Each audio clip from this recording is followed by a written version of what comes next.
নমস্কার, welcome to Hazra biochemic and homeo practice. অনেক দিন বাদেই আমাদের আজ ভিডিও আসছে, কারণ প্রায় গত 1.5 মাস ধরে এই ঘরটা সহ অন্যান্য আশেপাশে ঘরগুলোর কাজ চলছিল, যার জন্য আমরা চেম্বারটা একবার এখানে একবার ওখানে পুরনো বাড়িতে নেওয়ার চেষ্টা করেছি। এর মাঝে অনেক পেশেন্টের অনেক অসুবিধাও হয়েছে, আমি যথাসময়ে দেখে দিতে পারিনি, বা পেশেন্ট ফোন করেছেন, আমি বলেছি আজকে আসবেন না প্লিজ, কারণ পরিস্থিতিটাই এমন ছিল, জল কাদা সিমেন্টে ভরা ছিল। তো যাই হোক, যদি এর মধ্যে কোনো ভুলভ্রান্তি হয়ে থাকে সকলে ক্ষমা করে দেবেন। দেখুন, অ্যাজ আ জেনারেল প্র্যাকটিশনার, সাধারণ একজন প্র্যাকটিশনার হিসাবে আমার কর্তব্য একজন রোগীকে তার প্রপার কেস টেকিংয়ের মাধ্যমে যদি তার যে ব্যাধি আছে সেটা কিউরেবল হয়, তাকে একটা সিমিলিমাম মেডিসিন সিলেক্ট করে তাকে আরোগ্যতায় পৌঁছে দেওয়া, এটাই আমার মূল ধর্ম হওয়া উচিত। তো দেখুন, বেশ কিছুদিন ধরে আমি কোনো ভিডিও আপলোড করতে পারিনি, কিন্তু এর মাঝে আমি অনেক পেশেন্টই দেখেছি।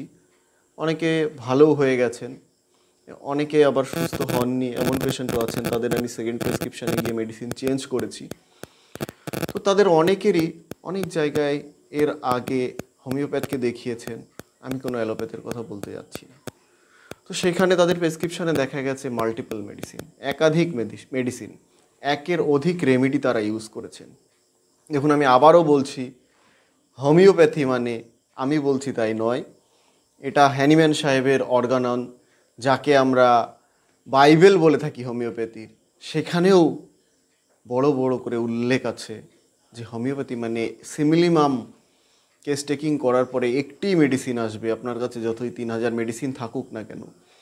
3টে মেডিসিনের লক্ষণ কাছাকাছি আসতে পারে, কিন্তু তাই বলে রোগীকে 3টে মেডিসিন দিয়ে দেওয়া যাবে না, কারণ রোগী একজন, ইন্ডিভিজুয়ালাইজেশনের পরে রোগীকে আমাকে একটাই মেডিসিন প্রেসক্রাইব করতে হবে। নতুবা রোগী যদি ওই 3টে মেডিসিন ইনটেক করার পরে বা ওই মশলা মুড়ি মিক্সচার ইনটেক করার পরে সুস্থও হয়, তবে কিছুদিনের মধ্যেই তার শরীরে অন্য কোনো প্যাথোলজি দেখা দিতে পারে। হয়তো দেখা যাবে রোগী এসেছিলেন শ্বাসকষ্টের সমস্যা নিয়ে, কিন্তু রোগীর এখন আর শ্বাসকষ্ট নেই, কারণ উনি মিশ্রপ্যাথি খেয়েছেন, ওর মধ্যে কোনো একটা ওষুধ কাজ করেছে বা সাবটেস্ট হয়ে গেছে রোগ। তো সাবটেস্ট হয়ে গিয়ে রোগীর চুলকানি আর নেই, কিন্তু কয়েক মাস যেতে না যেতেই দেখা যাচ্ছে যে ওই রোগীরই শ্বাসকষ্ট শুরু হচ্ছে। তো এতে রোগী কিন্তু বুঝতে পারছে না যে তার শ্বাসকষ্ট ছিল না, তার ফ্যামিলি ব্যাকগ্রাউন্ডে হয়তো শ্বাসকষ্ট নেই, কিন্তু তার শ্বাসকষ্ট কোথা থেকে আসলো। কিন্তু তার কারণ এটা হতে পারে, বা কারণ এটাই যে তিনি 3-4টে মেডিসিন একসাথে গ্রহণ করেছেন, যার কারণে তার ওই চুলকানিটা সাবটেস্ট হয়ে গেছে।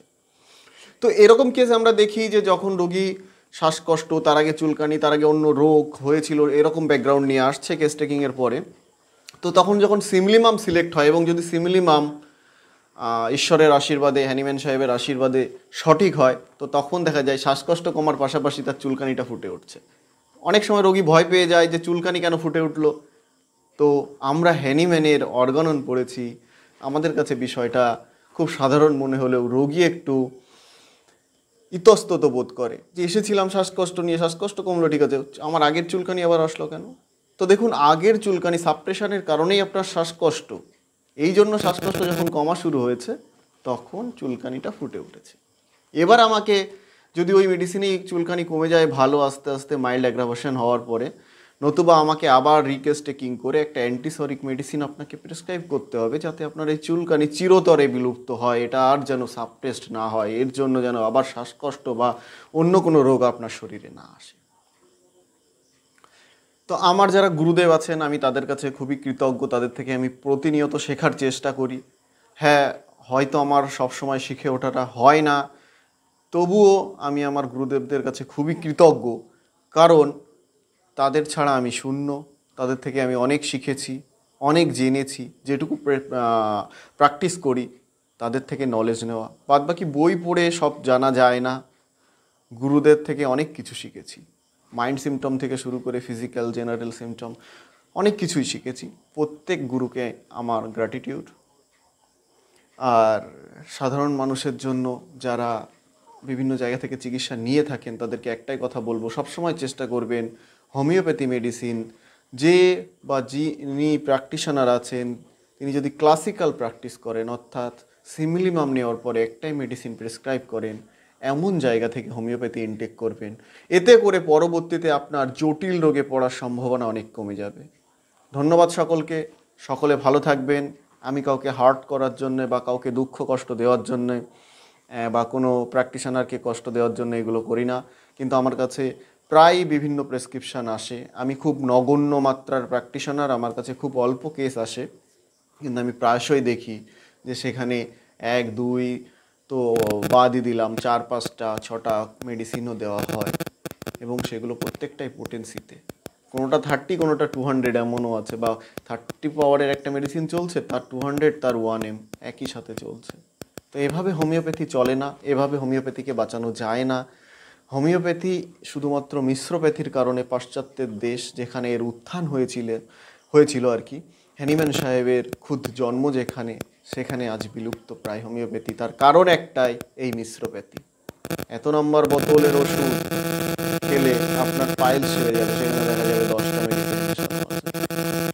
এইভাবে হোমিওপ্যাথি চলে না, এভাবে রোগ সারানো যায়। এটা যুগ যুগ ধরে প্রমাণিত।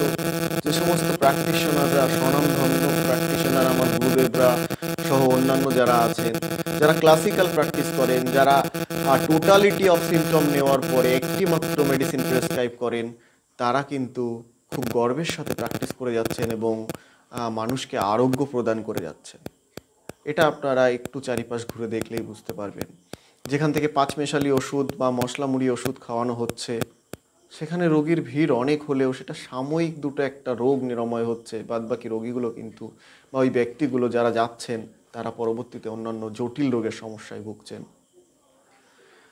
তো এইগুলোই বলার ছিল। আমি একজন সাধারণ প্র্যাকটিশনার হিসাবে আমার মনে হলো যে মানুষ এখনও ভুল পথে চলছেন, কারণ মানুষকে ভুল বুঝিয়ে রাখা হয়েছে, মানুষকে জানতে দেওয়া হচ্ছে না আসল হোমিওপ্যাথি কী, আসল চিকিৎসা কী, কীভাবে একজন সিক পারসনকে কিওর করতে হয় ইন্ডিভিজুয়ালাইজেশনের মাধ্যমে সিমিলিমাম মেডিসিন প্রেসক্রাইব করে। তো এই জন্যই আমি কিছু কথা বললাম। ধন্যবাদ সকলকে, সকলে ভালো থাকবেন। Long life Hahnemann, long life homeopathy. ধন্যবাদ সকলকে।